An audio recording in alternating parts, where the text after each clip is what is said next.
Donc, quelle que soit la douleur, vous la traitez, qu'il soit en marquette ici, qu'il soit. Donc, ça, c'est le premier message clé sur lequel ainsi pour fonctionner. Le deuxième message clé, comme il y a le CG, peut-être on a su plus ou moins le démystifier, mais on voudrait aussi démystifier l'usage de la morphine dans les urgences. Ça ne fait aucun mal à la dépression respiratoire, la coagulopathique, ça n'existe pas. C'est vrai, ça a été dans certains cas, mais dans la majorité des cas, il faut démystifier l'usage de morphine. Je ne sais pas si vous avez les morphines dans vos services. On a le docteur Mihila qui est pharmacien, il parle bien. Alors, je vous apporte la morphine. La morphine chirurgie? Ah oui, tu confirmes? Parce que? Parce que? لا بس heureusement nominatif تفكر c'est pharmacien c'est pas nous لا انا شي ميدسان الا بغيت لا مورفين تعطيها لي دونك سي بون دونك ولكن ما نقدرش نخليها لك في السيرفيس علاش جو نو بو با باسكو خاصني كل واحد خصو يجي عندي نعرف سميتو ويعطي الاوردونونس vous êtes chez vous à 23h et la taxi il arrive à minuit comment on va faire دونك نقدروا نديروا ليه بحال فونطالي كنعطيوه كيعطينا لو في c'est vrai là هادشي on a discuté قبل ما تجي دونك لي ماجور سون ريتيسون عندهم المورفين يخليها تبيريما وما يعطيهاش الطبيب حيت غيبقى محرس لي راسو الفارماسي على قبل البي دونك الصباح ملي غندخل لاكاف غنقول الماجور الله يرحمه يدير واحد الامبول ديال المورفين غنعمرها حداه في لاسوران ونعطيه البيت ديالو ردوا للفارماسي دونك تفاهمنا مع لا فارماسي مابقاش عندنا مشكل غيبقى الكونتاكت ما بيني وبين الماجور لي مورفينيك مشكله لا حطيتو ولا سوران ديلوي دار واحد الهزه يسوشو شوف حطو في البلاصه كي يسيكوي والثقه لا شاف الماجور بلا كل صباح كتقول لي 4 5 ديال ليزونبول حتى شي واحد ما عنده بوليس نيفريتيك شنو يقول راه الميدسان كي je vais vous provoquer peut-être si vous n'utilisez pas la morphine c'est que vous avez la maladie on en a besoin souvent on a des ruptures de stock. Je vous assure, la morphine elle est efficace peut-être en France ça existe au Maroc non, chauffe la morphine, pour démystifier l'usage de la morphine. C'est 3 fois rien. Vous donnez un police initial, vous titrez, ça ne fait aucun mal. Vous donnez de la morphine, ça ne fait aucun mal. Je suis sûr ce que j'ai. Ça ne fait aucun mal. D'accord? Donc, vous allez acheter un ECG. Avec mon moniteur, oui, je vois les messages. Vous allez un ECG, un moniteur à l'option stimulateur. Troisième chose, vous allez utiliser la morphine. Parce que les thèmes d'aujourd'hui, c'est que la douleur aiguë. Et qui dit douleur aiguë aux urgences, parce que le rabat, tu sais, nous fait mettre le rabat déjà chez l'évaluation. Tu connais peut-être que la douleur cheminée moyenne, la casse. Donc, qui dit douleur intense, dit titration de morphine, d'emblée, on ne discute pas. Après, on peut utiliser des autres moyens en fonction de la réponse à la maladie. Alors, encore une fois, il n'y a pas de dose maximale, mais je vous assure, dès le bolus initial, les choses rentrent dans l'ordre. Du tout. Mais dès le bolus initial, vous donnez un bolus de 0,05 à 0,1 mg par kilo, les choses rentrent dans l'ordre. Sans problème, et vous êtes les meilleurs médecins. Maintenant, vous pouvez utiliser d'autres entailles palier 1 pour diminuer les besoins en morphine, mais déjà, le premier bolus, vous l'utilisez sans aucun problème, il ne faut pas avoir peur. Et le principe logico-analgésique, c'est parce qu'on n'est pas bien formé par rapport à ça. Toute douleur doit être traitée. Le malade ne doit pas souffrir. Du tout. Malgré l'aspect éthique, parce que c'est notre rôle, malgré l'aspect éthique, il y a l'aspect aussi physiopathologique, parce que la douleur, parce qu'il a prévu, elle a aussi mal. Mais la douleur, elle a beaucoup de répercussions néfastes sur le corps humain. Donc toute douleur, vous la traitez. Après, je vous le ferai dire chirurgien, toute douleur, vous la traitez. Il faut avoir un usage là de la morphine. Très bien. Inch'Allah, d'ici 2-3 ans, pensez à utiliser le mélange oxygène, protophasmorphine. C'est tous les dentistes, les chirurgiens dentistes, chez les enfants.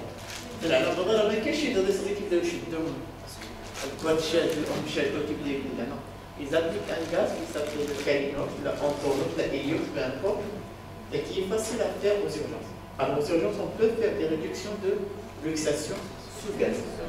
Et ça, je vous propose à le mettre dans votre hôpital dans 2-3 ans, c'est vraiment très efficace. C'est le mélange oxygène-protoxyde, et je vous assure, même l'infirmier peut l'utiliser. Donc il est autorisé même pour les infirmiers. Donc je pense 3 messages clés. Traiter la douleur, quelle que soit l'origine. La morphine, il ne faut plus avoir peur de la morphine. Le reste, la même chose, c'est pas à dire. Pensez à utiliser, mais ça après. Quand vous maîtrisez la morphine, après, dans 2-3 ans, chacun, 2016-2017, pensez à utiliser dans vos services d'urgence le mélange oxygène-protoxyde. Dernière chose qui est très très importante, travailler avec des protocoles. On ne peut pas un médecin qui a été X, un médecin qui a été Y, il faut avoir des protocoles qui sont adaptés à votre hôpital et appliqués dans la salle. Je voudrais vous poser une dernière question avant de donner la parole au Dr Staili pour annoncer notre conférence. En post-opératoire, pour les amygdalectomies enfants et adultes, on a une douleur assez importante. Et l'enfant, des fois, il refuse de manger pendant 3 à 4 jours tellement la douleur est importante. Est-ce qu'il y a vraiment une indication à ce moment-là en clinique?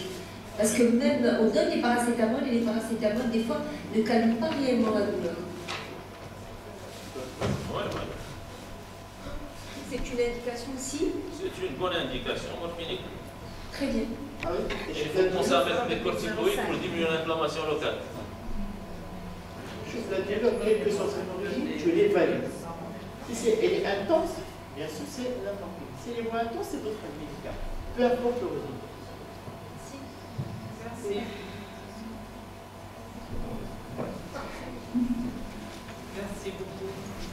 Merci beaucoup, Dr Moussaoui, pour cette présentation qui a suscité beaucoup d'intérêt.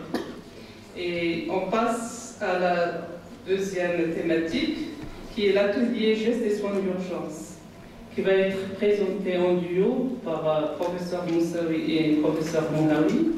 Je rappelle qu'ils sont tous deux professeurs agrégés enseignants à la faculté de médecine et de pharmacie de Casablanca, spécialistes en réanimation et anesthésie. Ils ont une expérience dans la douleur et experts en neurologie. À vous la parole. Merci.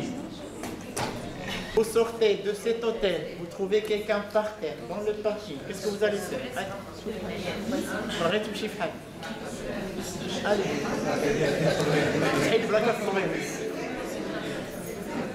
شاهد لي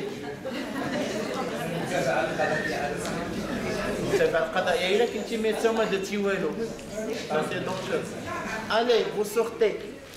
Cher ami, est-ce que vous pouvez vous décaler juste un peu? Parce que vraiment ça fait... Alors, sur le parquet, vous trouvez quelqu'un inconscient. Qu'est-ce que vous allez faire? D'accord. On doit vérifier quoi finalement? Est-ce qu'il respire? Est-ce qu'il est efficace? Oui. Est-ce que le pouls? Quoi d'autre? Je pense à quoi en fait? Je dois penser à quoi en fait quand je trouve quelqu'un par terre? Pensez au pire. Quel est le pire? Alors on ne va pas dire la mort, on va dire arrêt cardio-respiratoire. Donc comment arriver à ce diagnostic sur quelqu'un qui est par terre dans le parking? Il faut commencer par quoi finalement? Avant la respiration. On commence par là, par l'état de conscience. Donc j'ai un problème X. Alors je me donne la conscience qui est où là? Pourquoi je commence par l'état de conscience? Parce que tout bêtement, s'il est conscient, il n'est pas en arrêt cardio-respiratoire. Comment tu peux en arrêt et pourtant il est conscient? Ça n'existera jamais. D'accord? Comment va-t-on savoir? Je vais encore une fois être speed parce qu'on a juste une heure. Allez. Comment va-t-on savoir qu'il est conscient ou pas? Allez. On va lui parler et poser des questions simples. Mais on va parler à haute voix des deux pavillons de l'oreille et comme malentendant d'un côté par rapport à l'autre. Et tout ça, on va le pratiquer sur forme de scénario. Alors le fait de lui parler, on appelle ça stimulation verbale. Quoi d'autre? On peut utiliser quoi si nous entend pas? On peut faire des petits tapotements sur le front, sur les épaules. C'est ce qu'on appelle la stimulation physique. Sinon, je peux aussi pincer un peu sur le dos de la main, d'accord? C'est ce que je vais appeler la stimulation douloureuse. D'accord? Qu'est-ce qui va se passer après ça? Soit qu'il se réveille, soit qu'il reste inconscient. Alors, s'il se réveille, ça veut dire quoi? Comment on appelle ça? Alors, monsieur tout le monde, il appelle ça malaise. Mais pour vous, médecins, vous appelez comment ça?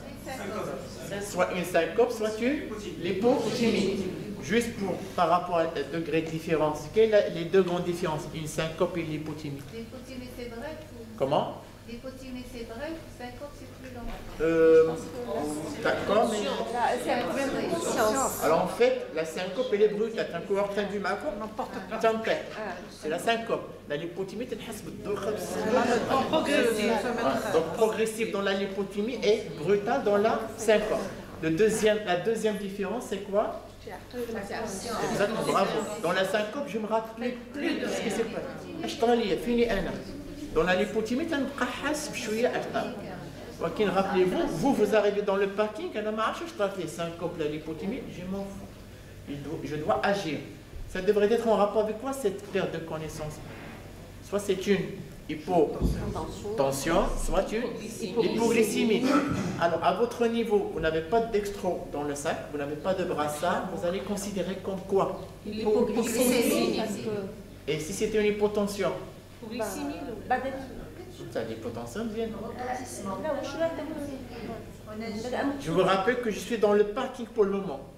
Il n'y a pas de secours encore. Il y a d'autres signes. En général, ils peuvent vous donner les mêmes symptômes. De toute façon, un morceau de sucre ne va pas. Si ne rend pas service, ne va pas le. Chef, quelle est la plus simple des choses? Considérez que.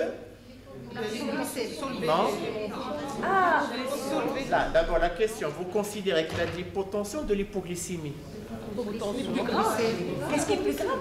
Non, elle a la question. Il y a deux grandes causes, soit l'hypotension, soit l'hypoglycémie. Ok, انا قلت لكم ما عنديش براسه باش نعبر وما عنديش عبط السكر. اش غادي نعتبر واش hypotension ولا hypoglycémie؟ Tout simplement, considérez qu'il a les deux problèmes. Ah bon? Ben oui. Écoutez, vous allez considérer qu'il a tout simplement les deux problèmes. Pour ne pas passer à côté de quelque chose. Donc, face à l'hypotension, je vais faire quoi? Je vais surélever le membre inférieur et face à l'hypoglycémie, donner quelque chose de sucré. On va laisser main double. Est-ce que ici le malade est en arrêt cardiaque? Non, on sait qu'elle est consciente. J'ai fait le nécessaire. C'est à ce moment-là que je fais l'interrogatoire, l'examen et j'appelle les secours.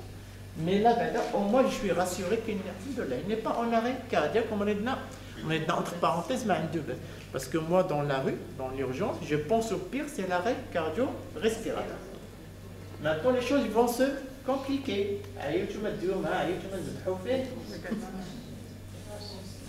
Elle est inconsciente. Alors, qu'est-ce qu'on fait maintenant? Le pouls. Non. Massage cardiaque.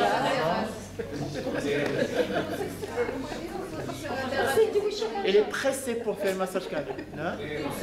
Comment? L'équipe latérale, vous êtes d'accord? Non? Libérer les voies. Merci. Choc. Il faut libérer les voies aériennes. Pourquoi? En fait, c'était la première question qu'on s'est posée. Est-ce qu'elle est consciente? Quelle serait la deuxième question à se poser quand on se rassure de l'inconscience? Quatrième question. Est-ce qu'elle respire? Est-ce qu'elle a un pouls? Quelle est la deuxième question d'abord que je viens me poser? La respiration ou par chercher le pouls? La respiration. Pourquoi?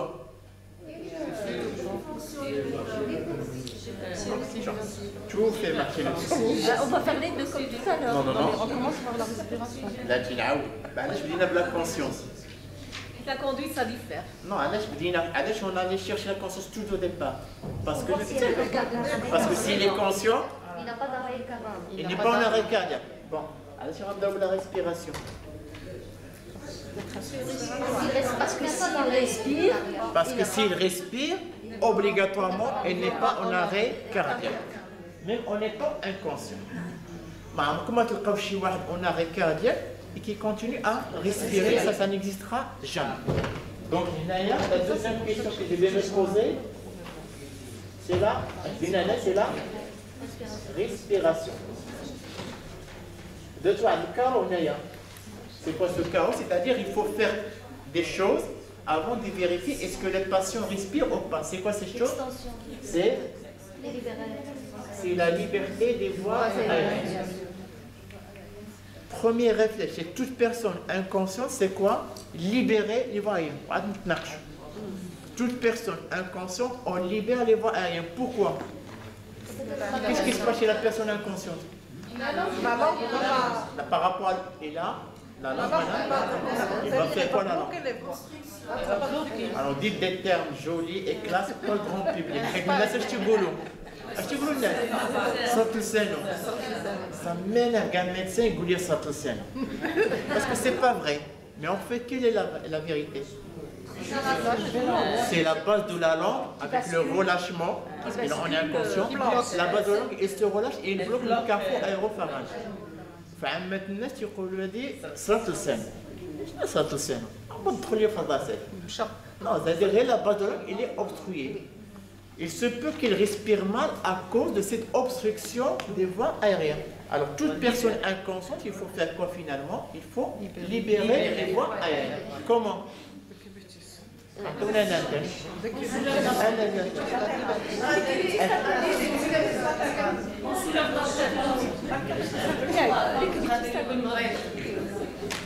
Par terre.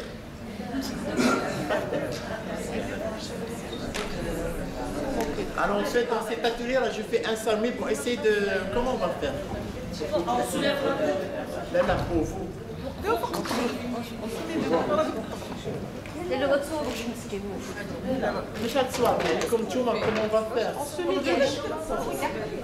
Pour vous. Alors, il va falloir se mettre debout. On n'a pas le choix.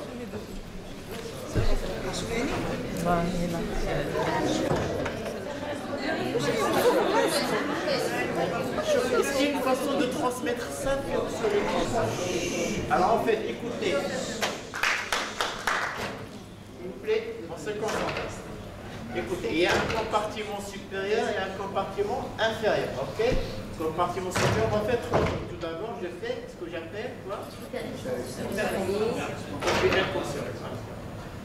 Il y a de l'hypertension de la tête. Je fais une subluxation de la mandibule. D'accord? Et après, je vois est-ce qu'il n'y a pas de corps étranger à retirer. Ce n'est pas la peine d'introduire son doigt et chercher ce qu'il y a dedans. On risque d'enfoncer quelque chose à l'intérieur. Ok? Alors on a au niveau du compartiment supérieur. Compartiment supérieur, compartiment inférieur. Compartiment supérieur. Hypertension de la tête, hypertension de la mandibule, retrait de corps étranger. Compartiment inférieur, s'il y a un col, je vais l'ouvrir. S'il y a des chemises, je vais la déboutonner. S'il y a une ceinture, je vais la desserrer. Donc c'est col, chemise, ceinture, c'est la très classique règle des 3 C. Les 3 commencent par la lettre C. Alors on répète. Allez. Je vais donner la liberté, je fais. Et 3 C. Donc, Pardon, effectivement, la prothèse. s'ils sont fixes, vous les laissez. S'ils sont fixes, vous les laissez. Ça dérange. Ça dérange. D'accord? S'ils sont fixes. Et après, si tu les mobilises, ils peuvent glisser et constituer elles-mêmes un danger. Alors écoutez, à ce stade-là, on est ici. On a libéré les voies aériennes. Et après, je vais vérifier est-ce qu'ils respirent. D'accord? Je vous rappelle qu'on est maintenant dans la rue. On est dans un parking, on n'a pas de moyens. Les secours, ils vont arriver après. Vous en faites pas. Donc comment on va voir est-ce qu'il respire ou pas? Le thorax monte. J'écoute, oui. Alors la question que je me pose ici, est-ce qu'il respire? Alors j'ai pas dit est-ce qu'il respire bien ou est-ce qu'il ventile. Juste est-ce qu'il respire? Alors, comment on va faire? Est-ce que quelqu'un est illégal? Oui. D'accord. Quoi d'autre? Un mouchoir. Il peut le montrer sur notre mannequin. T'inquiète. Tu es inconscient, toi. Allez. Un mouchoir, Marie. Ce mouchoir.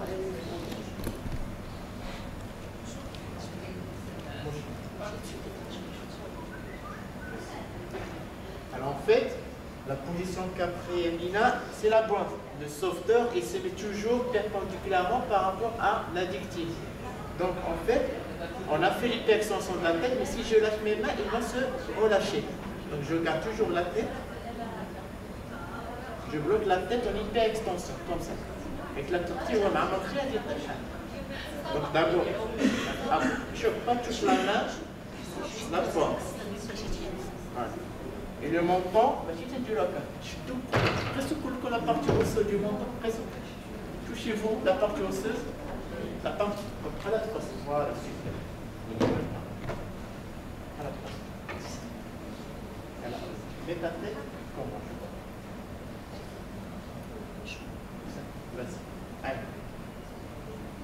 Alors, qu'est-ce qu'il est en train de voir d'abord? Ce qu'il est en train de voir, est-ce que le thorax monte ou descend? S'il voit ça, c'est bon, le patient il respire et on ne discute pas.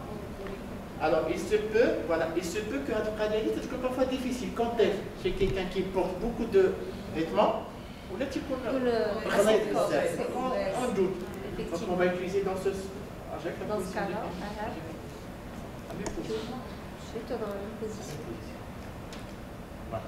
dans ce cas-là, on va utiliser le deuxième sens. C'est quoi? C'est l'ouïe. On va essayer d'écouter des bruits. Alors, supposons que tu as des bruits. Est-ce qu'il respire? C'est un goal. Là, il respire. Il respire très mal, mais au moins, il n'est pas en arrêt cardiaque. Maintenant, s'il n'écoute, elle, rien, ça veut dire quoi? Soit qu'il ne respire pas, soit qu'il respire mal. Non, normalement. Nous, on ne s'écoute pas en respirant. Et dans ce cas-là, on va utiliser le troisième sens, c'est l'ajout.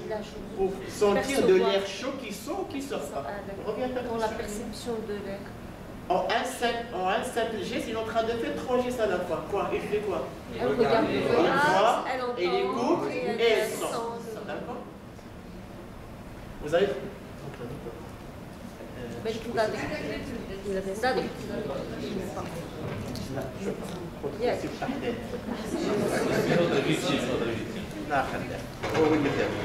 Alors ici c'est... Alors finalement, comment vérifier en urgence que la victime respire ou pas? Par la classique méthode VES. C'est quoi? Voir, écouter, sentir. Alors ça, on l'enseigne pour le grand public. Pour un médecin, il n'est pas obligé de passer par ça. Si vous doutez, encore une fois, l'urgence, toujours prêchez par excès ou par défaut. Si vous doutez, est-ce qu'il respire ou pas, dites, il ne respire pas. Alors maintenant, il est inconscient et on a vérifié la respiration. On est bien d'accord? Il y a 2 cas de figure. Qu'est-ce qui va se passer? Donc, elle est inconsciente. Et on a vérifié. Qu'est-ce qu'on a fait chez les personnes inconscientes? On a libéré les voies. Et on a vérifié quoi? Est-ce qu'il respire? D'accord? Alors, s'il respire maintenant, qu'est-ce qu'on fait? C'est ceux qui n'y a pas d'arrêt. Est-ce que je vais partir chercher le pouls ici?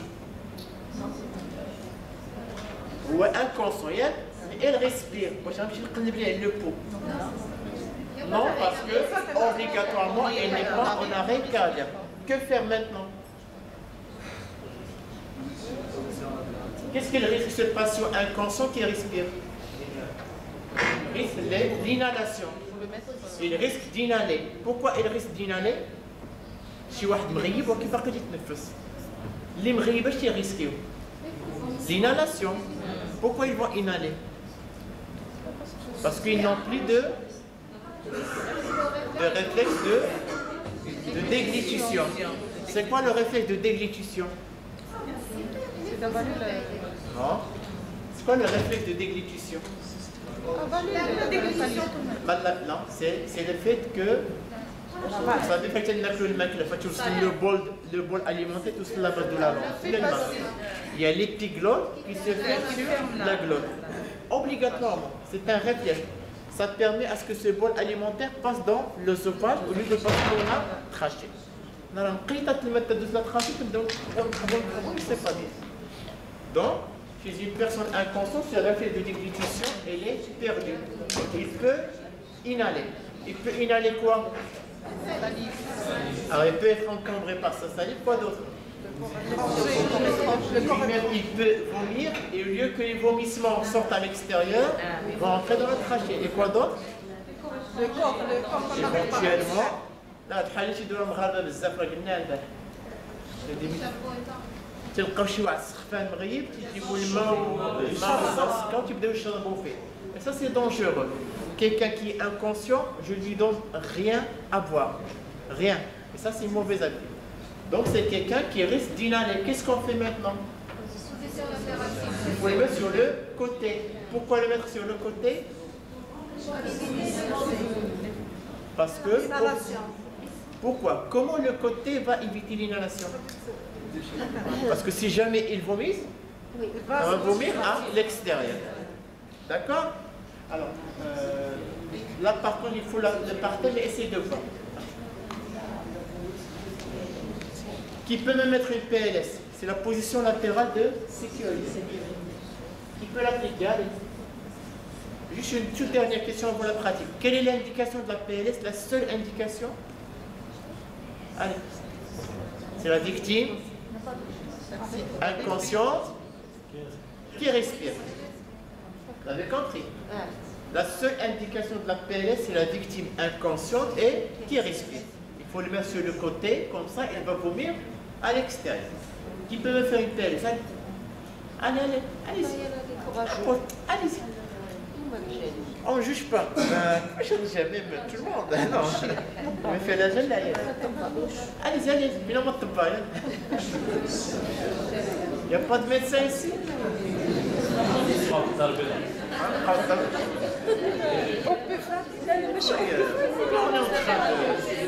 n'y a pas de jugement, ce n'est pas des cours scolaires, c'est des séminaires de formation. Là, non, on la laisse faire.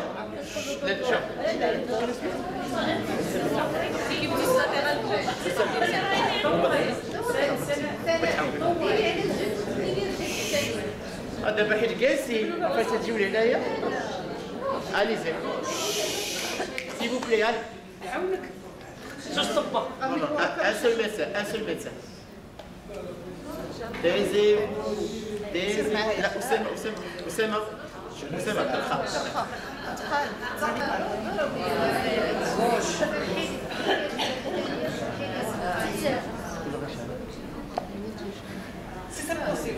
Vas-y, on ne dit rien.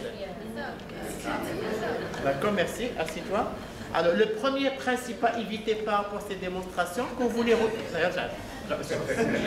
Écoutez, le premier principe à respecter, quand vous voulez déplacer les victimes, ramenez-les chez vous, pas les balancer. Je contrôle, je ne balance pas. Ok? Il peut réessayer, mais d'une autre façon. Allez, il n'y a pas d'autres médecins? Il n'y a pas d'autres médecins? Tout le monde a changé de métier. Allez, au stade. C'est à toi de voir. Et après, je vous montre la technique. Là, Oussama, aucun effort. Oh, non, Oussama, je te vois bouger avec ça. Aucun effort.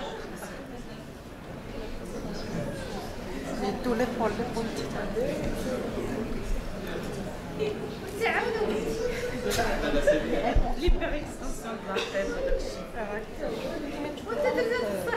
C'est ça.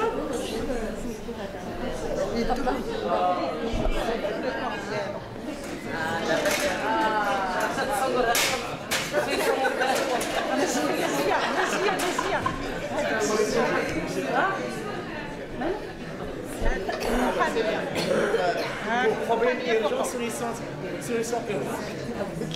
Ouais. Voilà. Alors dans ce cas, je vous data je suis là, il est caché par avec le feu.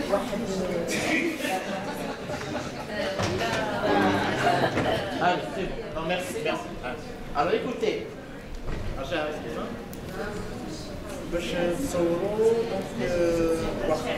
alors écoutez, tout d'abord le secouriste, a priori le médecin bien évidemment, le médecin il est considéré comme secouriste professionnel. Après.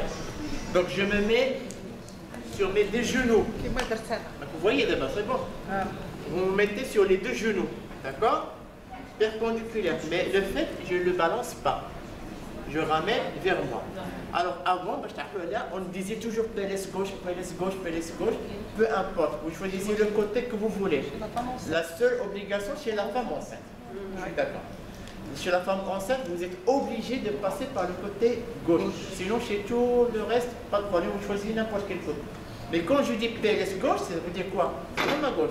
C'est la gauche du patient. Maintenant, là, c'est quel PLS je vais faire? Gauche. On est bien d'accord. Alors écoutez, apprenez à... Ça passe, hein? Oui. Apprenez à manipuler les victimes par les articulations. Ils sont plus légers à faire. Donc je vais faire ce geste-là. Je mets ce membre supérieur gauche à angle droit. Pourquoi? Libérer le... Non, sur le patient. Pourquoi? Pourquoi je fais ce geste-là? Pourquoi je fais ce geste-là? La luxation. Non. Le contraire, si je fais ça, qu'est-ce qui va se passer? Ça va gêner le retournement. Et n'oubliez pas que le poumon inférieur, la position latérale, il va être écrasé. Je vais l'écraser encore plus si je garde le membre supérieur comme ça. Donc la première des choses, regarde, je travaille sur les articulations à angle droit.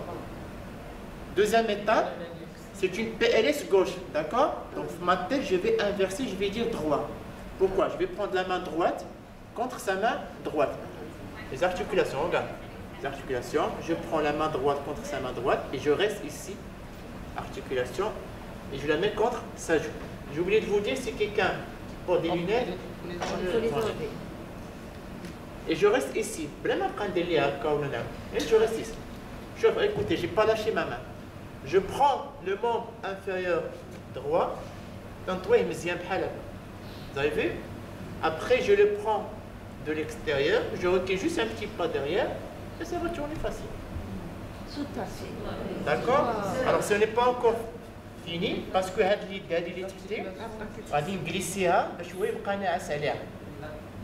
alors écoutez, lui, quand il était en décuplus dorsal, il faisait comme ça. Donc je dois faire quoi? Je dois reprendre l'effet extension. J'ouvre la bouche pour qu'il vomisse à l'extérieur.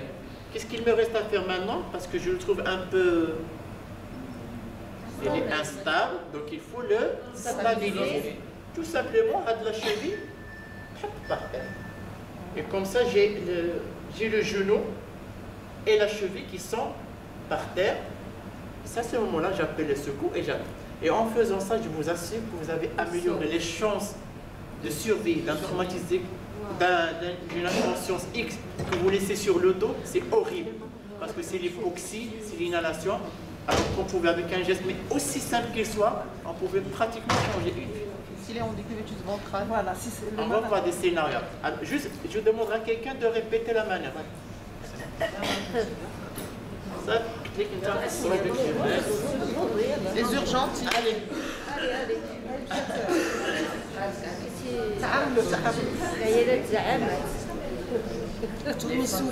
C'est bon.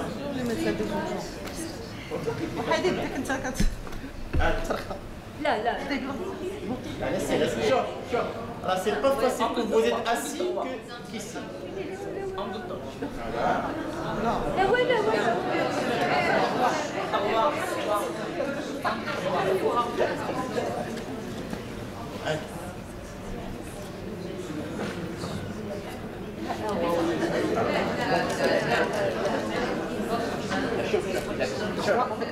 Écoutez, je mets toujours main droite pour une pédesse gauche. Main droite contre main droite. Tu vas te croiser.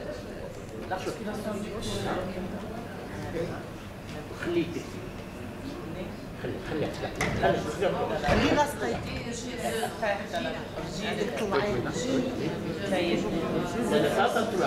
تخليش لا تطلع أسامة لا تزرق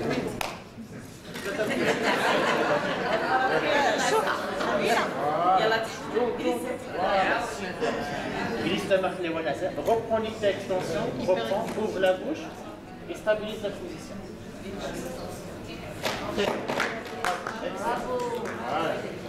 Voilà. Enfin.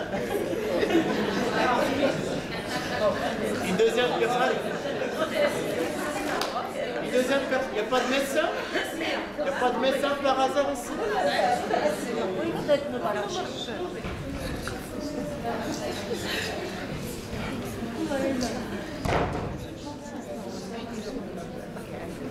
Allez, allez. Vite, parce qu'on a beaucoup de choses à voir. Hein. Les articulations maintenant.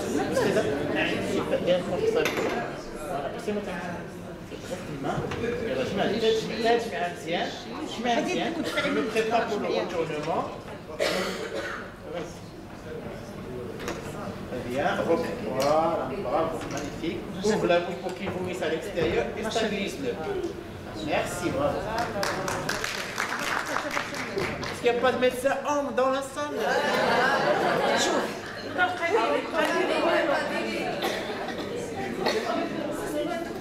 Je vous demande de rester si longtemps.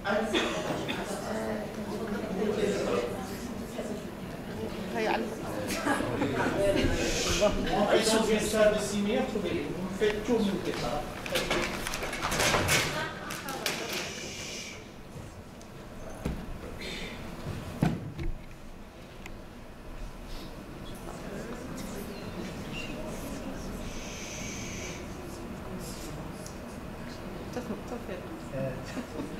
Vous connaissez, c'est Dr Oussama. Votre situation de petit frère. Oussama?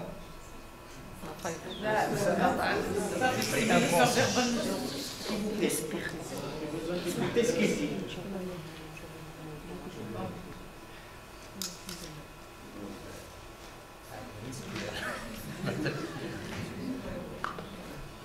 Il faut le ramener sur le...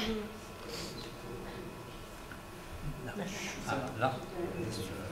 Que gouleur ça.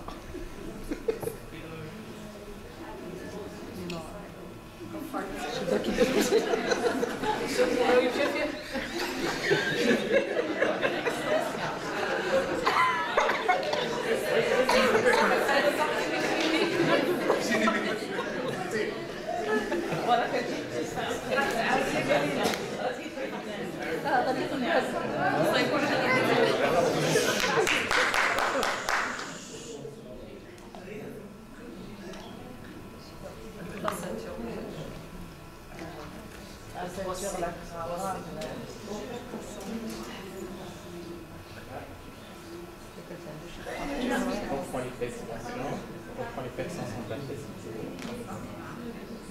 On va la tester.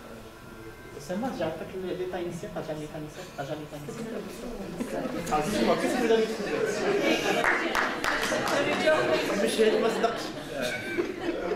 Qu'est-ce que vous avez trouvé? Une situation qui n'est pas normale. Ce que vous avez essayé de faire, c'est de dégager les dangers, c'est très bien, d'accord? Alors, vous trouvez une personne, est-ce qu'elle était consciente? Il n'est pas conscient. Comment vous avez su qu'il était inconscient? Est-ce que vous avez posé des questions? Oui. Bon, tu as parlé assez timidement, mais il faut parler vraiment vigoureusement des deux pavillons de l'oreille. Oussama, Oussama, Oussama, Tasmani, avec les bases. Oussama, Oussama. Donc en même temps, j'ai fait de la simulation physique, verbale, et je peux même... La douleur. Est-ce qu'elle t'a répondu? Donc elle est... Quel est le réflexe après? Il faut libérer les voies aériennes. Alors prenons une situation, parce que ça, je vous ai un peu mis de difficulté, prenons une situation normale, il n'y a pas de traumatisme ni rien. Est-ce que c'est possible de faire la liberté des voies aériennes dans cette situation? Non. Donc il va falloir le retourner. Alors il y a une petite méthode pour ça. Vous allez les membres inférieurs, vous allez très bien, et vous allez faire de même pour les membres supérieurs. Allez. Vous les ramenez, non, vous les ramenez dans l'axe du corps. Faisons attention,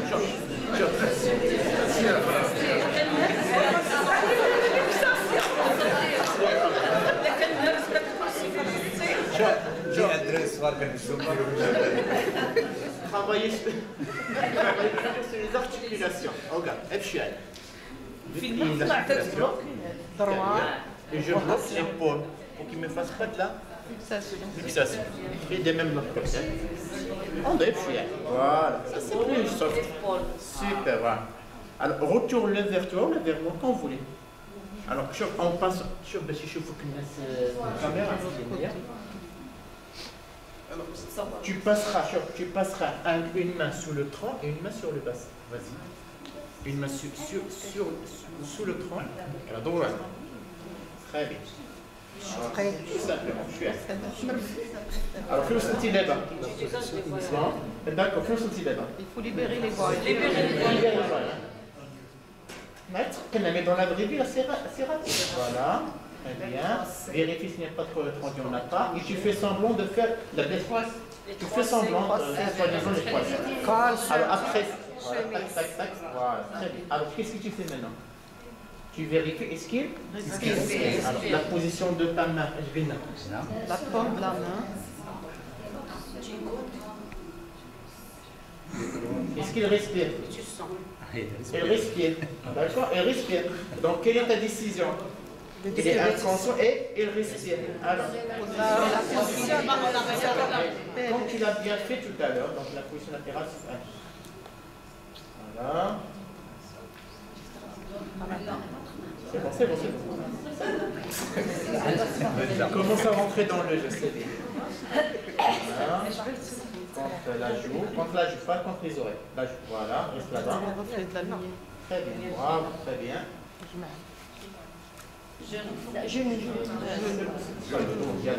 Glisse ta main, laisse-le dormir sur son oreille. Là, reprends les textes, extension. Par extension. Là, reprends les textes. Voilà. Et stabilise. Voilà, et là, tu as fait les secours, tu fais ce que tu veux, mais tu es sûr, tu lui as épargné les inhalations. C'est sûr et certain. Merci. Oussama?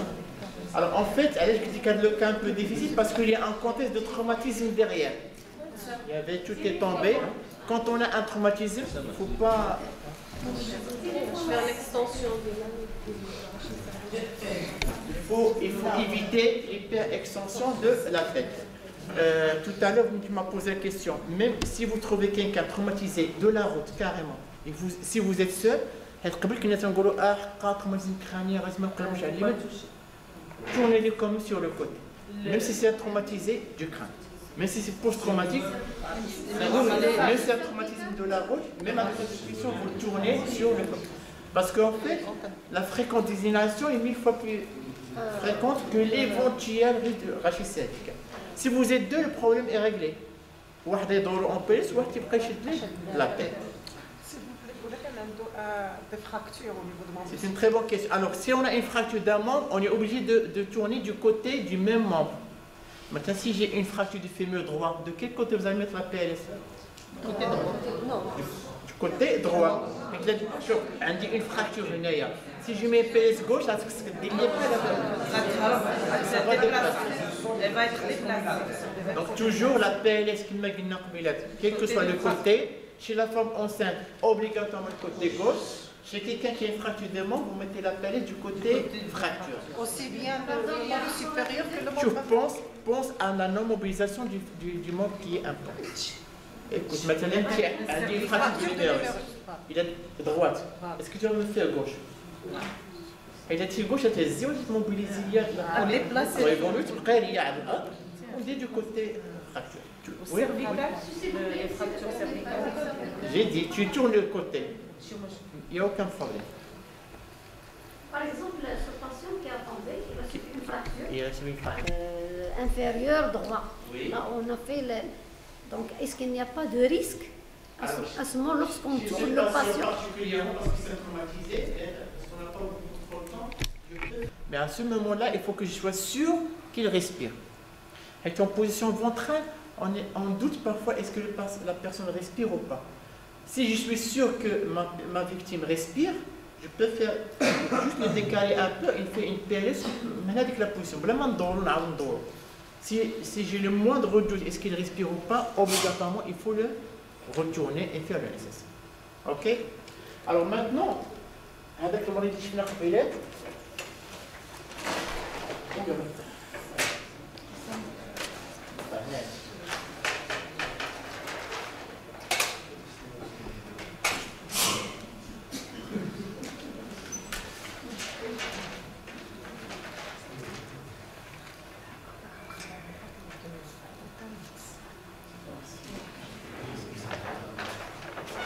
Alors, qu'est-ce qu'on a dit tout à l'heure? La personne inconsciente qui respire, il faut la mettre en PLS. Maintenant, le deuxième cas de figure, vous vous rappelez? Donc, on va récapituler. Inconscient et respire. Que faire ici? PLS. Maintenant, il ne respire pas. Vous avez compris? Il faut faire quoi d'abord?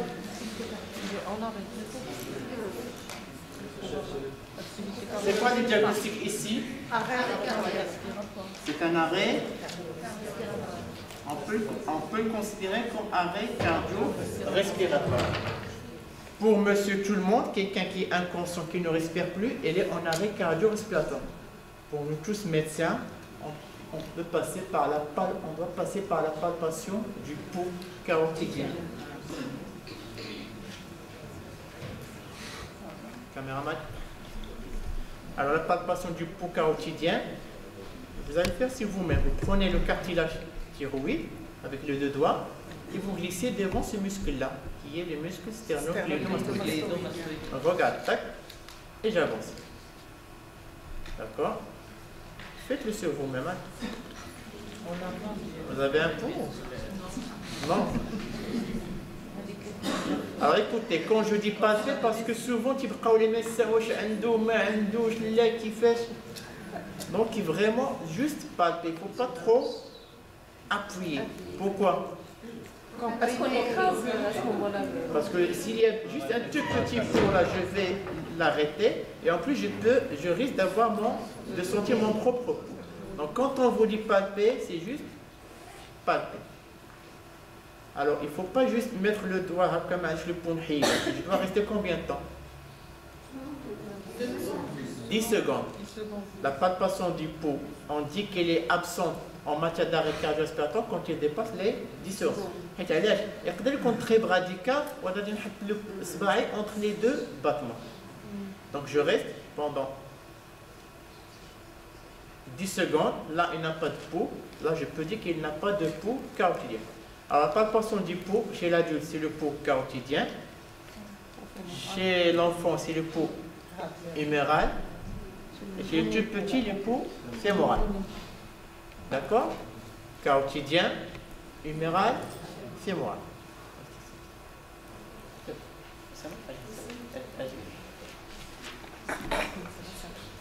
Donc, finalement, qui peut me dire quels sont les critères diagnostiques de l'arrêt cardiaque?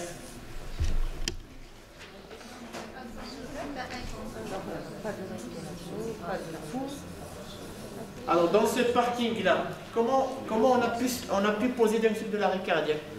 Il est inconscient. Il est inconscient et il ne respire pas. Et puisque je suis médecin, je me suis permis le luxe de palper le pouls carotidien et que j'ai trouvé absent. Donc c'est un arrêt cardio-respiratoire. Que faire maintenant? Massage. Non. Sur le fiche. Non. Vous êtes sur un parking, encore une fois, dans un lieu public. Non, j'appelle. Bouche à bouche, on va l'abandonner bientôt. J'appelle au moins. Il faut d'abord, premier à faire, il faut alerter. Il faut alerter. Vous massez, vous ne faites rien. Je vous rappelle que vous êtes seul maintenant. D'accord? Si vous êtes deux, bien sûr, la Wahdi va réagir, il va alerter. Donc vous allez alerter en premier. Pourquoi? Bah parce que c'est médico-légal quand même. Non. Non?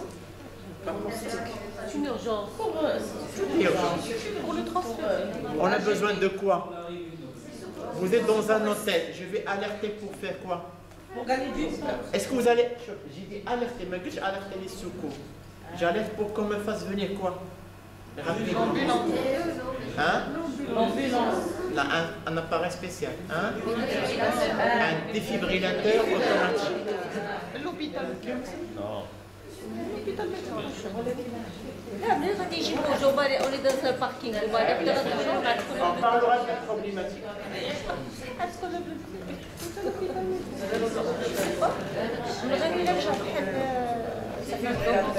Écoutez, les gens qui ont fait des voyages à l'étranger, vous savez très bien que même chez nous, les théâtres, les TGV, les restaurants, les sites équipés de défibrillateurs. Aéroport. وما زالت لا نوصل اليوم واش يطوروا عندنا في المغرب الصحراء. C'est à la limite ça peut changer des vies humaines. Et c'est pas bien. C'est pas bien de ne pas en avoir. على بالله فوق ما كاين un extincteur d'incendie, il y a un défibrillateur. Je vous fais le défi de demander à l'hôtel s'ils ont un défibrillateur semi-automatique. Si quelqu'un parmi nous maintenant même, il nous fait une mort subite, qu'est-ce qu'on va faire? Il suffit de le défibrer. Là, maintenant, il va être sauvé. C'était dans la vraie vie. Non, il ne va pas être sauvé parce qu'il y a de la formation. Donc, il ne dit pas. Qu'il dit ça. Donc, on va le sauver. Très bien. Mais si c'était de la vraie vie, allez chez nous, vous le montrez là. Ça coûte combien? Alors, les meilleurs. فين كان الاكستنكتور كان boîte فوق منها الديفيبريلاتور. ملي كتشعل العافيه كنعيطوا على البومبيه ولكن اون اتوندون تنقلبوا على الاكستنكتور باش نطفيوها. بعض المرات كتطفي العافيه قبل ما نوصلوا. لا ميم شوز دابا pour l'arrêt cardiaque on a mis en place les défibrillateurs et les extincteurs. D'accord? Donc quand on appelle l'alerte, c'est pour avoir ça rapidement et avoir les secours spécialisés. En fait, pourquoi nous avons... Comment? Qui c'est qui va utiliser? Parce que vous m'avez C'est une très bonne question. Mais pourquoi on a besoin de ça d'abord rapidement? Pour relancer le... Pour relancer quoi? Bah, le cœur et l'activité cardiaque. Est-ce que ça relance le cœur? Au cas où... Au cas où il fait une ACFA ou là il fait un... ACFA? Je vais convulser avant un arrêt cardiaque. Ah, écoutez, en fait, la question qu'il faut se poser, pourquoi un adulte va faire cet arrêt cardiaque? L'idée, c'est on est face à un adulte. Pourquoi cet adulte va faire l'arrêt cardiaque? Quelle est la cause la plus fréquente des arrêts cardiaques? L'infarctus. Un arrêt cardiaque chez un adulte, c'est une quoi jusqu'à? C'est une fibrillation ventriculaire jusqu'à preuve du contraire.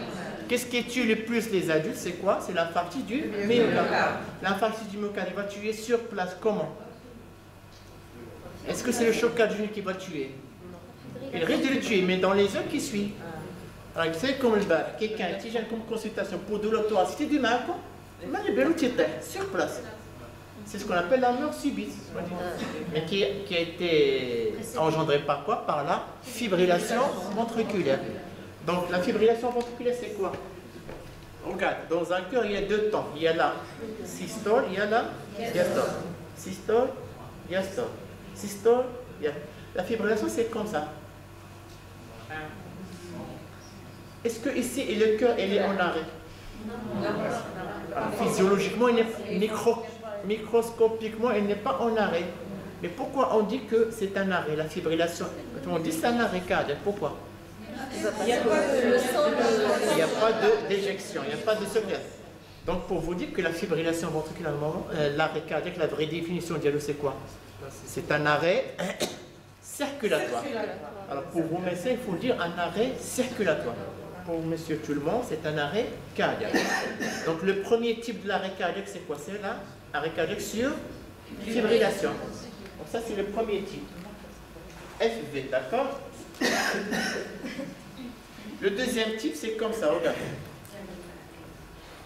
C'est quoi? C'est un cœur qui ne bouge pas. Le chidil F, là, le tracé plat. C'est ce qu'on appelle asystole. Donc, comme les deux grands types de l'arrêt cardiaque, la fibrillation ventriculaire et la systole. Je vous rappelle encore une fois que nous sommes sur un lieu public, sur un parking. Comment vous allez savoir que ce patient est là de la fibrillation ou de la systolie? Si un jour par mal, vous avez un arrêt cardiaque, qu'est-ce que vous préférez avoir? La systolie ou la fibrillation? La fibrillation. Eh bien, d'accord. Et vous me jugez, mais je préfère 1000 fois mieux la fibrillation. Pourquoi? Pourquoi je vais préférer la fibrillation? Parce que la solution, c'est le meilleur procès qu'il suffit de défibriller. Comment je vais savoir qu'il s'agit d'une fibrillation ou d'une asystolie? Est-ce que vous pouvez savoir à quoi cliniquement? Il répond définitivement. Là, sur place, on ne pourra jamais savoir. Qu'est-ce qui permet de me faire la distinction? Justement, le défibrillateur automatique. C'est le défibrillateur automatique. Comment je fais? Comment? De distinguer entre la fibrillation et la systole. Donc, on a alerté pour qu'on me fasse venir le défibrillateur. On va y arriver. En attendant, qu'est-ce que je fais?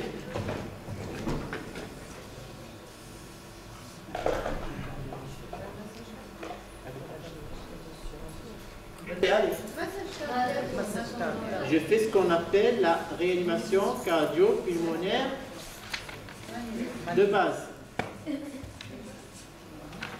D'accord? C'est la réanimation cardio-pulmonaire de base. C'est-à-dire, je vais réanimer, chaque fois que je dis de base, c'est-à-dire je réanime sans matériel. Ok? Comment je vais réanimer sans matériel? Il y a le massage. Comment je vais réanimer le cœur sans matériel? C'est le massage cardiaque. Comment je vais réanimer le poumon sans matériel? C'est le bouche à bouche. Alors en fait, le bouche à bouche, comme je vous ai dit, bientôt on va l'abandonner. Parce que je ne pense pas que vous dites vu les risques de transmission, d'infection, plein de choses. On le remplace par quoi? Donc on ne le remplace par rien, il faut juste masser, masser, masser, masser et masser. D'accord? Alors pourquoi on va masser le cœur? Qui peut montrer la technique de massage? Pour le stimuler.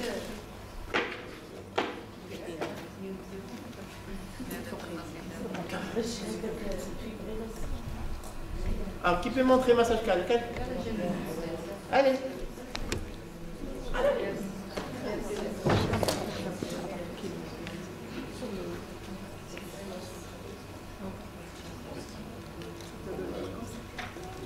Ça, oui. La paume de la main.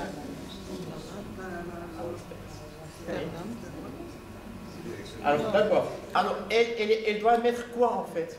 La main, les doigts, quoi? La paume. Pas la paume. Pas la paume. La main. Non, c'est cette partie-là. Comment on appelle cette partie-là? C'est le talon de la main. Serrez tous les mains, serrez tous les mains. Tous. Qu'est-ce qui reste? Le talon de la main. Alors on va mettre le talon sur le talon. Mettez le talon sur le talon. Tirez les doigts. Alors je veux juste que ce talon inférieur qui soit collé. Donc je vais faire quoi? Je vais crocheter les mains et faites comme ça. Et c'est celui-là qui va pousser. Regarde. Là.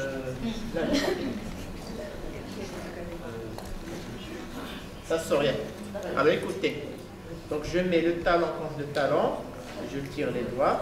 Et là, qu'est-ce qui va pousser ici? Est-ce que c'est une bonne position ici? Non. Parce que quand je vais forcer, l'effort à Nimchi, c'est net.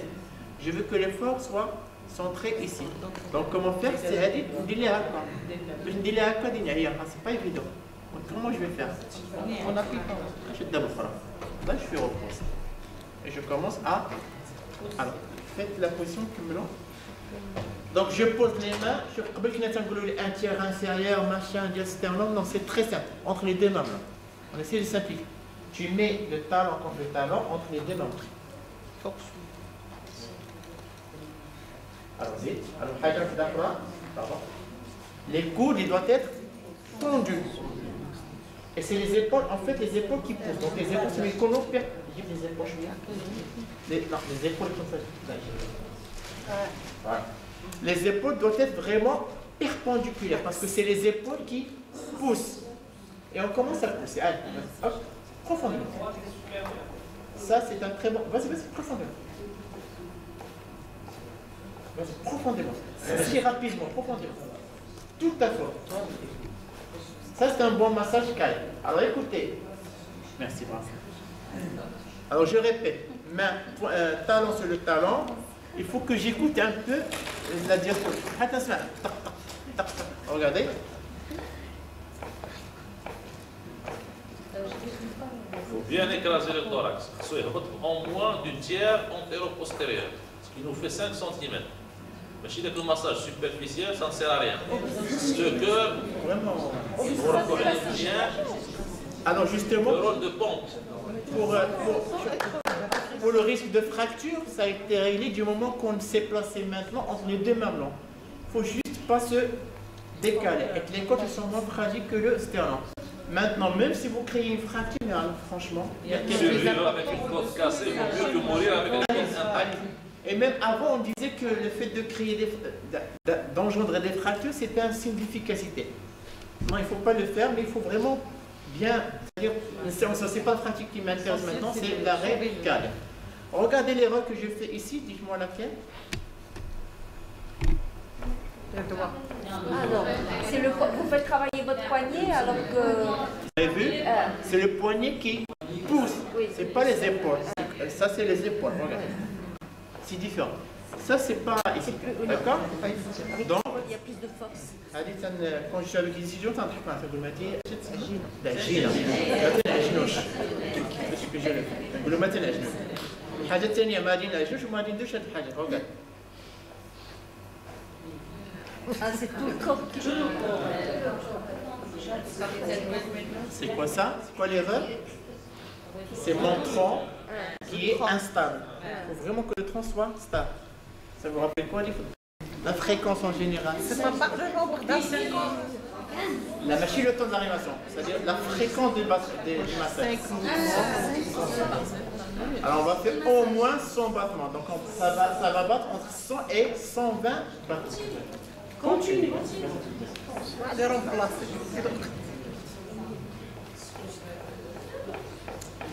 À quel rythme? Je suis trop rapide. Profondément. Les coudes bien tendus. Je fais ici sur l'estomac.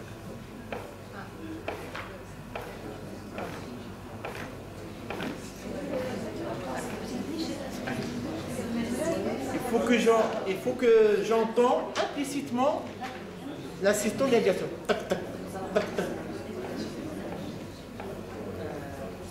C'est très bien. Alors en fait, donc, je répète, pour le rythme, pour le rythme, c'est au moins, si j'étais de bonne foi, parce que c'est des parents et c'est normal. Si j'ose pour le bouche à bouche, je vais faire 30 massages cardiaques pour 2 bouche à bouche. Après là, c'est 32. 32. Alors, si on est deux à réanimer, la seule exception chez les enfants, si on est deux à réanimer, vous mettez 15, 2. D'accord? 15, 2. Je vais mettre plus fort que 32. C'est le chiffre maintenant qui est retenu. Si je ne veux pas faire de bouche à bouche, d'accord? En ce moment-là, je ne fais que du massage cardiaque jusqu'à l'arrivée du défibrillateur, comme tout à l'heure. Donc le rythme, c'est entre 100 et 120 battements par minute. Par minute. يعني خصكم ديروا جوج في 1 سكوند. هما جوج 1 سكوند.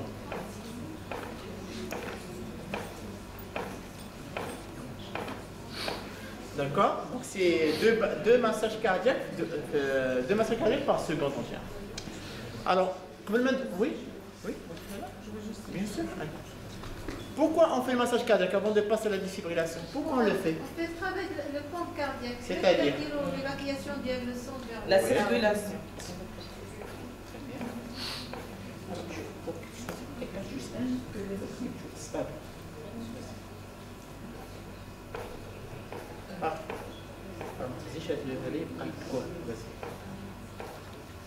Très bien, c'est à peu près ça. Alors la marque-les-coups, je dis le pendant une longue période parce que vraiment, des fois, quand on a un arrêt cardiaque, il faut essayer d'appeler à l'aide aussi, du public, pour qu'on s'alterne. Dernière chose pour le massage cardiaque, pourquoi on le fait? Alors en fait, regarde, je peux revenir sur...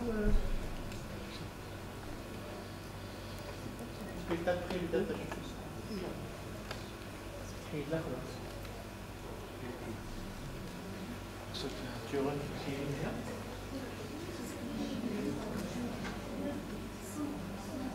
on va dire ça fait le chercher d'écrit.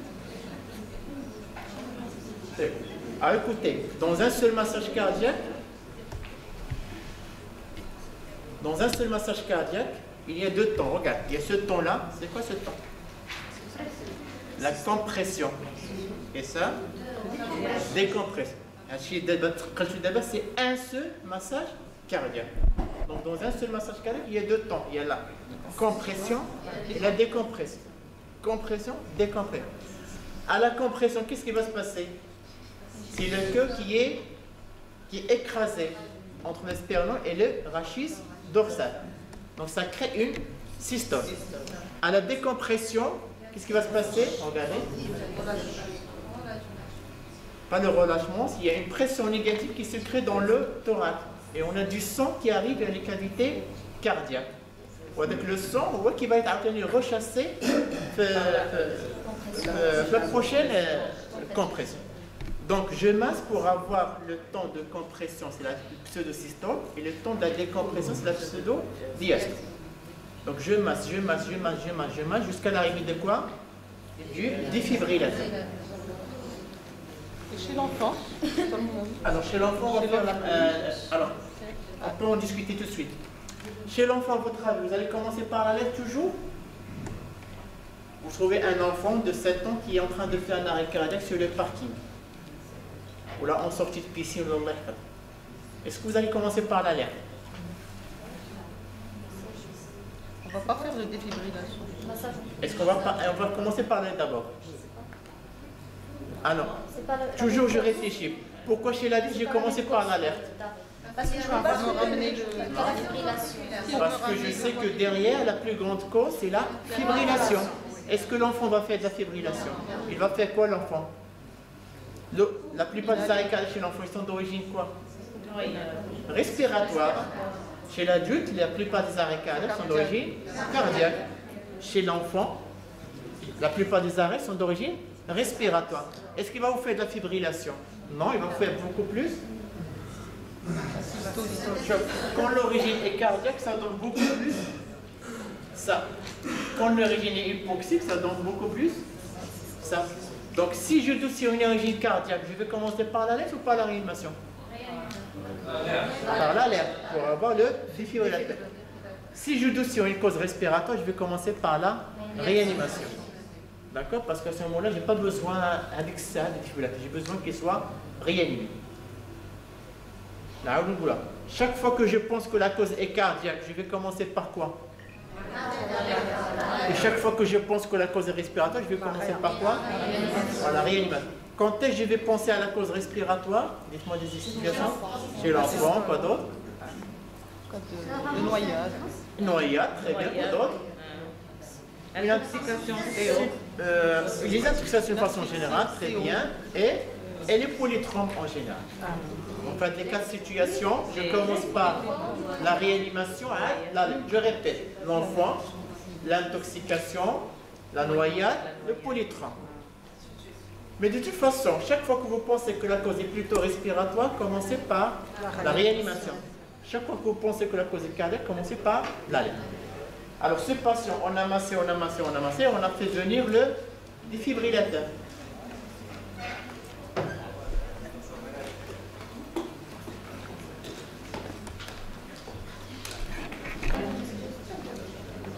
En général, c'est des appareils comme ça. C'est vraiment très fin, très léger, comme ça. D'accord? Comme je vous ai dit, les meilleures marques là-bas, c'est les meilleures marques, 10 000, 12 000, 15 000 dirhams. Franchement, ça c'est. فاش خرجوا راه ما كاينين 70 80 بحال les écrans plasma. دابا راه رخص. Comme tu as dit tout à l'heure à l'éducation, ça je ne comprends pas pourquoi on n'arrive pas à les mettre un peu partout. Par contre, ce qu'on essaie de faire maintenant, à peu près dans les quartiers où on habite un peu, chaque quartier résidentiel, on met un défibrillateur dans un lieu qui est bien connu. S'il y a un immeuble où il fait les médecins, on conseille aux gens d'avoir un défibrillateur par l'immeuble. À l'hôpital, alors les médecins, normalement, ils sont censés utiliser le défibrillateur mécanique aux urgences. Mais dans les services de l'hôpital, ils peuvent utiliser le défibrillateur semi-automatique. Parce qu'en plus, ça, il a été créé pour qui? Même pas. Pour le grand public. C'est-à-dire que la récardique, même pas si 12 médecins, n'importe qui il doit utiliser ça. Donc à la base, tout le monde peut utiliser le défibrillateur semi-automatique. Le cas du médecin. Le médecin doit être encore plus performant pour l'utilisation du défibrillateur semi-automatique. Alors comment ça marche? Tout simplement. Alors en fait, il y a des électrodes. Une, on la met sous la clavicule et l'autre ici. Et j'allume l'appareil. Mettez à nu le thorax du patient. Appuyez fermement les électrodes sur le torse nu du patient. C'est une surface conductrice. Sinon, restez à l'écart du patient. Analyse du rythme cardiaque. Restez à l'écart du patient. Analyse du rythme cardiaque. Choc recommandé. Restez à l'écart du patient. Appuyez maintenant sur le bouton orange clignotant. Choc délivré. Vérifiez que les services médicaux d'urgence ont été appelés. Toucher le patient ne présente aucun risque. Commencez la RCP. Pour obtenir de l'aide pour la RCP, appuyez sur le bouton bleu. Placez le talon d'une main au centre du thorax, entre les mamelons. Placez votre autre main sur la première. Appuyez fermement sur le thorax pour qu'il s'enfonce de 5 cm. Gardez la cadence des battements.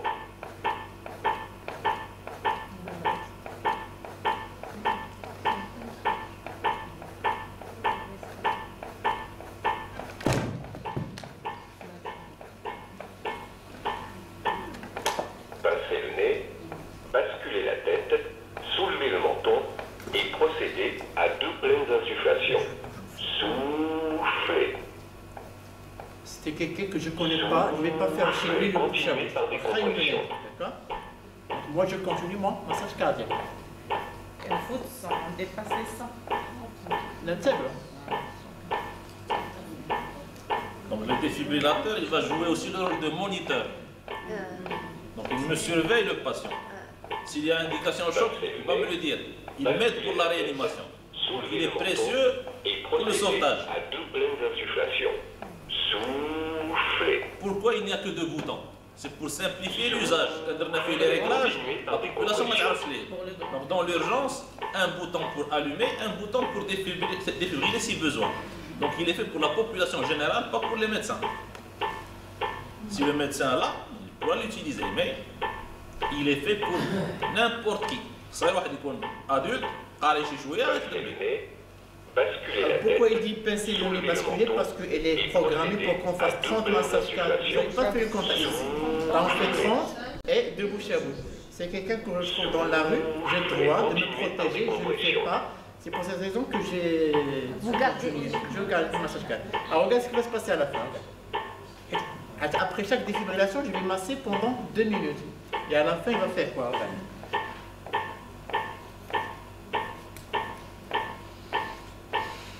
Passez le nez, basculez la tête,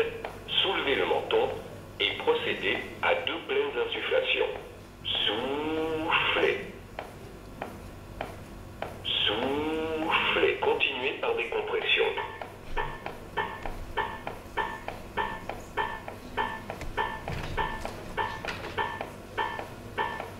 Jusqu'à présent, on est toujours à l'étape de secouriste, on n'est pas médecin.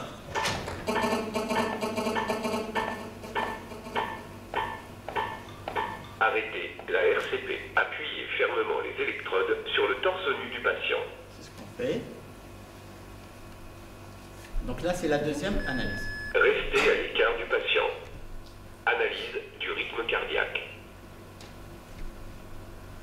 Restez à l'écart du patient. Choc déconseillé. Toucher le patient ne présente aucun risque. Au besoin, commencez la RCP. Pour obtenir de l'aide pour la RCP, appuyez sur le bouton bleu. Alors en fait, qu'est-ce qui s'est passé maintenant? Qu'est-ce qu'il a dit au départ? Alors on va récapituler. On a placé le défibrillateur. Quel est l'intérêt déjà que vous avez vu du défibrillateur? Il accompagne aussi le... Et quoi? D'abord, le grand avantage du défibrillateur automatique, c'est quoi? Le grand avantage d'abord, il permet de faire la différence entre la fibrillation et les autres risques. Parce que cliniquement, on ne peut pas le savoir. Les autres avantages que vous avez vus, il est très facile à utiliser, il est très fiable et tout le monde peut l'utiliser. Et il peut aussi guider la réanimation. Alors au départ, quand il a dit placer les électrodes, on les a placés, vous l'avez allumé, il a dit quoi au départ? Le choc est... Au départ, il a dit quoi? Le choc est conseillé. Ça veut dire quoi le choc conseillé? Ça veut dire qu'il y a une fibrillation ventriculaire. C'est sûr, quand le choc est conseillé, il y a un rythme à choquer, type fibrillation ventriculaire. Qu'est-ce qu'on a fait après?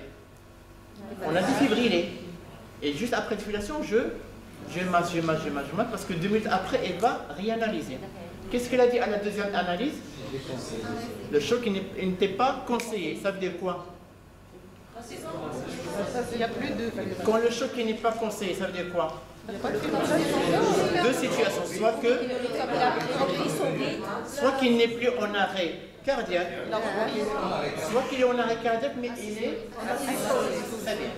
Et comment on fait la différence entre quelqu'un qui a repris ou là qui passe en asystolie? Je vais palper le pouls et je vérifie la respiration. S'il a repris sa respiration, je fais quoi? Je le remets encore sur le côté. S'il n'a toujours pas de pouls et que le choc n'est pas conseillé, qu'est-ce que je fais? C'est une asystolie très probable, donc je ne fais que masser. D'accord? Donc c'est un appareil que je vous recommande vivement de l'avoir. Alors dans les services chauds, les réanimations et les urgences, c'est comme un défibrillateur mécanique. Pour les services hospitaliers, ORL, pédiatrie, gynéco, etc., il faut avoir ça, parce que ça, elle est censée être utilisée par des gens, soit grand public, soit des médecins qui n'ont pas beaucoup l'habitude de voir l'arrêt cardiaque. Ce n'est pas un choix, il faut obligatoirement l'avoir. Le moniteur, le CG, morphine, défibrillateur. Non, pas un hôpital, c'est rien. Je vous assure que pour un hôpital, c'est rien. Et au-delà de ça, vous êtes maintenant très actif, votre hôpital doit être très actif. Encore plus. Donc ça, on va faire juste un petit schéma comment faire avec le réanimation, c'est la dernière partie. Regarde. Si j'ai mis le D, ça, regarde. Qu'est-ce qu'il a fait? La première analyse, c'est ça? C'est la première analyse, d'accord? À la première analyse, il peut me dire quoi? Le choc est conseillé ou là? Non conseillé. Qu'est-ce que j'ai fait si le choc est conseillé? Le choc est conseillé. C'est ce qu'on appelle défibrillation numéro 1. Z1. Qu'est-ce que je fais après la première défibrillation? Je fais 2 minutes de RCT.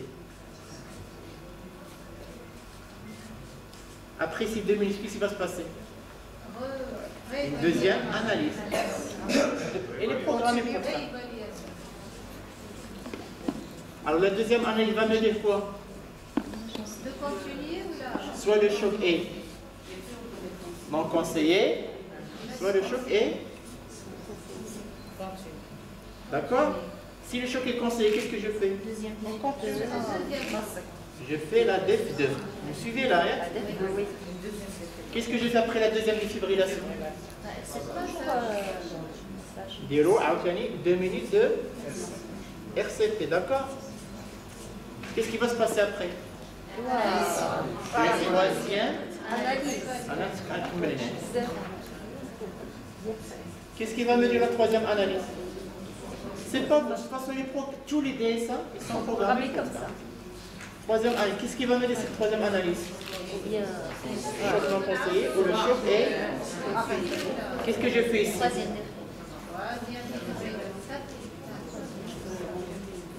Qu'est-ce que j'ai fait après? 2 minutes de RCP. C'est des cycles répétitifs de 2 minutes qui peuvent être chaque 2 minutes analyse. Qu'est-ce qu'on va faire après ça? Analyser.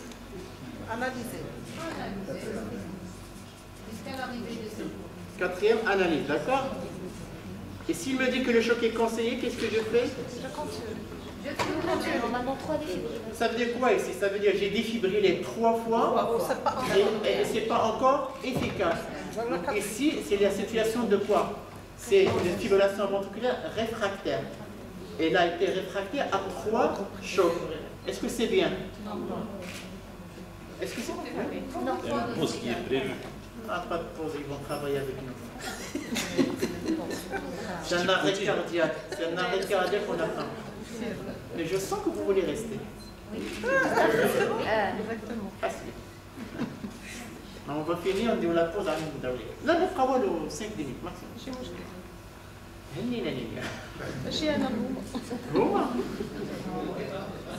C'est bon, 5 minutes maximum, je vous assure, 5 minutes. Écoutez, le choc est toujours indiqué, ça veut dire quoi? Il y a échec de 3 défibrillations. Qu'est-ce qu'on fait ici? On ne peut pas défibriller une 4e fois, tout simplement pourquoi?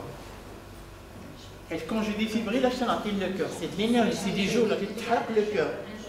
C'est un choc. Donc il va falloir, avec le cœur, donc même si vous ne récupérez pas, jamais vous n'allez pas pouvoir le récupérer, parce que même l'arrêt cardiaque, si je veux récupérer un patient, le cœur dialogue, on le récupère d'une certaine qualité.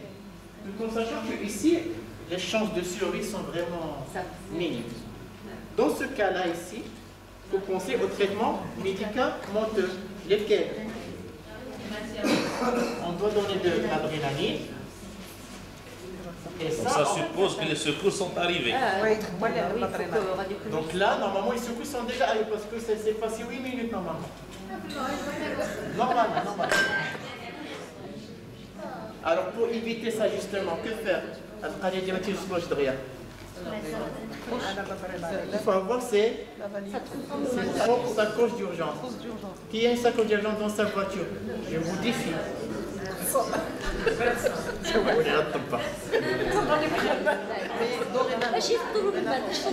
Donc écoutez bien, le ballon, ça coûte combien? 300 dirhams. Pour le jour où vous allez tomber sur quelqu'un qui nécessite de bouche à bouche, avec ça, je suis protégé, je suis tranquille. D'accord? Donc, là, il faut qu'on fasse ma lettre d'urgence. Juste avec. Non. C'est 5 000 dirhams. On a droit à l'aide. En fait, c'est à l'aide. هذا ما بغيتش ندير البوش à bouche, d'accord? Parce que je vais travailler avec ça. Même à l'air libre. Si je volontiers. D'accord? Et ça coûte, comme l'a été, 300, 250 maximum.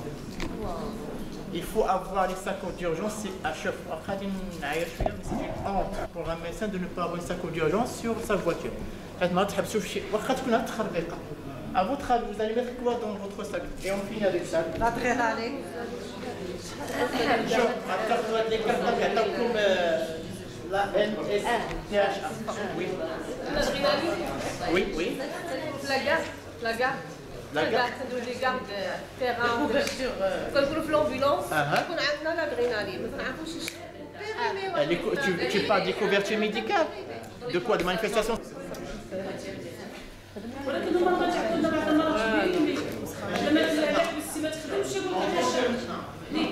je ne vais pas passer ça. Non, je ne vais pas passer ça. En tant que moi, médecin qui se respecte, je ne sors pas dans une couverture médicale juste SMIA. Il faut vraiment que je m'équipe.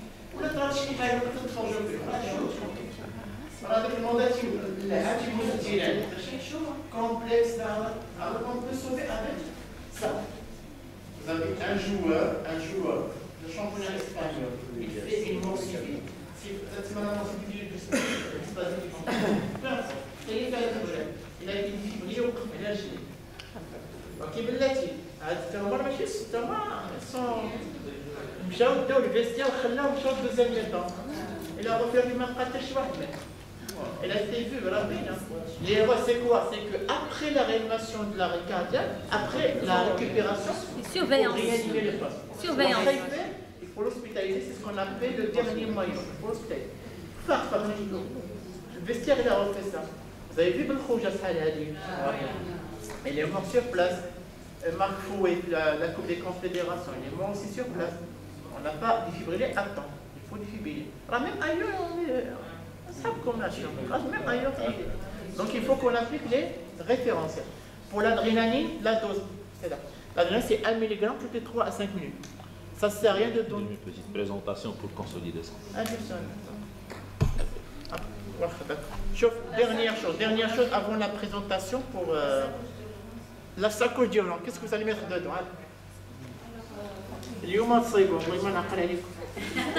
Donc les antalgiques. Il nous faut quoi d'abord? Il nous faut une sacoche. Vous en avez, très, très joli cartable. Vous allez utiliser tout de suite. Vous mettez quoi? Je m'en fous. L'adulateur, non, mais tu ne peux pas l'avoir. C'est comme strict minimum.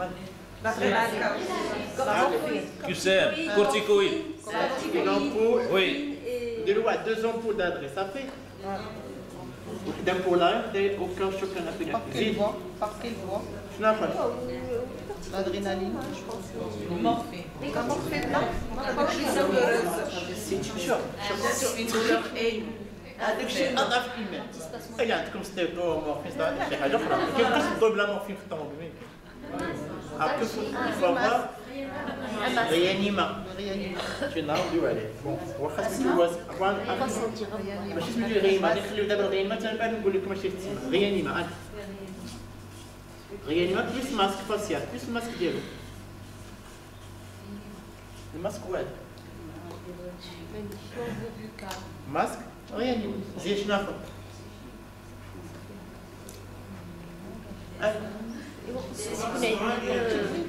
Comment? Merci. Il me faut une seringue pour injecter tout ça. Un crânule.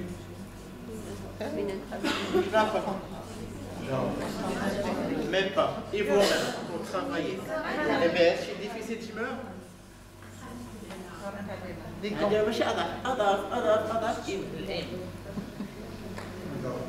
Il faut savoir prendre une intraveineuse maintenant. Tu injectes ton intraveineux, gars, là, d'accord. Maintenant, pour rester vraiment modèle, il faut avoir de vraies valises d'urgence.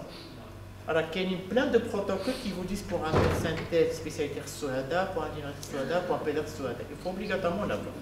Si vous voulez que je vous l'envoie sur mail, il n'y a pas de souci. Et que vous respectez. شوف والله يجعل معكم ما تحتاجوا حياتكم كامله ولكن نهار تحتاجوا يعرفوك طبيب ما بقى في شي مناسبه في شي عاز باش يعرفوك طبيبه ولا طبيب انت تتولول بحالهم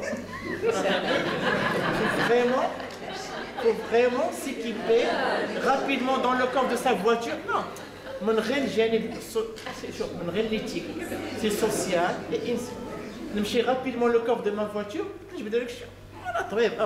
Ça fait de nous des professionnels. Alors, je peux te réanimer, on va dire les chihaja. On va discuter de la mortalité de l'arrêt cardiaque. Alors, on fait la pause. Alors, chauffe, une minute avant la pause, une minute. Promettez-moi que vous allez le faire. Promettez-le-moi. Boulina, on va le faire. On va le faire. On va le faire. Les masques Les sociétés de matériel de CHU. Tu parles d'un CHU, attends là. Alors, voilà, justement, si vous êtes dans l'association, il faut discuter un prix de gros. mettez une sacoche, moi j'ai encore plus après, plus vous l'équipez, plus c'est mieux. Alors après la pause café, il y aura présentation des Simoussaoui pour conclure tout ça. Et voilà, d'accord?